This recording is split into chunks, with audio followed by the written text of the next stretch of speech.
Inilunsad ng Department of Tourism ang Regional Historical Trail sa La Union upang panatilihin ang kultura at isulong pa ang sustainable tourism sa probinsya. Si Kathleen Ramones ng PIA La Union sa Balitang Pambansa.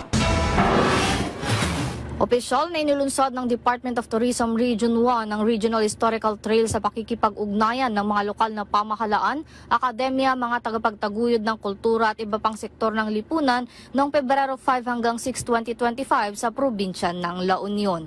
Sa pamamagitan ng inisyatibong ito, binibigyang pansin ang mahalagang makasaysayang puok sa La Union, hindi lamang upang ipreserba ang mga ito, kundi upang mas maunawaan ng mga susunod na henerasyon ang kahalagahan ng kanilang pamana.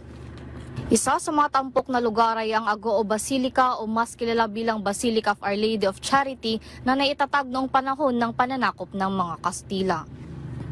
Samantala, tampok din ang Darigayos Cove kung saan matatagpuan ang Yusuf Ibn Shrine na ginamit noong ikalawang digmaang pandaigdig bilang landing site ng pwersang Pilipino at Amerikano bago nilang napagtagumpayan ang laban sa Besang Pass.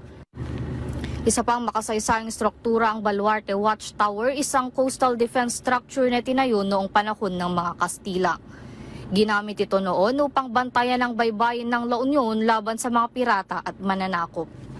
Lumipas man ang mga taon, huwag nating kalimutan ang kasaysayan na humubog sa ating kultura at pagkakakilanlan. Mula sa Philippine Information Agency La Union, Kathleen Ramones para sa Balitang Pambansa.